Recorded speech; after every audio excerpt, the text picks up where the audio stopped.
Avant sa disparition en février 2008, Marilyn Bergeron avait été filmée dans un guichet d'une caisse populaire de Loretteville. C'est un des derniers endroits où la jeune femme de 24 ans a été vue.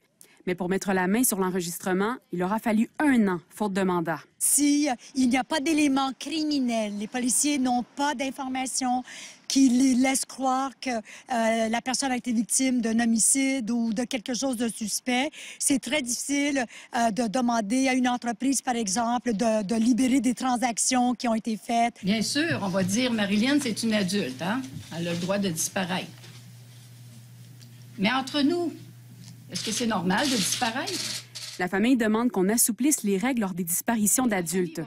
Peu importe l'état ou les raisons qui amènent une personne à disparaître, il s'agit d'un geste dû à un problème profond et grave. Le 17 février 2008, Marilyn Bergeron a quitté le domicile familial de Québec en disant qu'elle sortait marcher.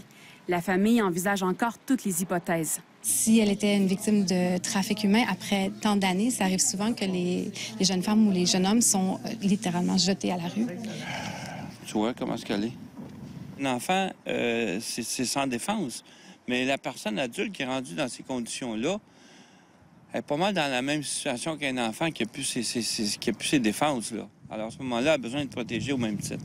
Au Canada, un signalement de disparition sur 3 concerne un adulte. Ces familles-là ne font jamais le deuil. Ils se posent toujours la question.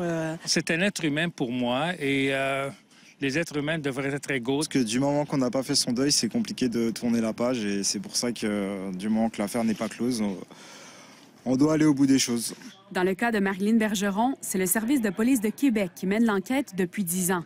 La famille souhaite qu'elle soit transférée à la Sûreté du Québec parce qu'elle a plus d'expérience dans les cas de disparition.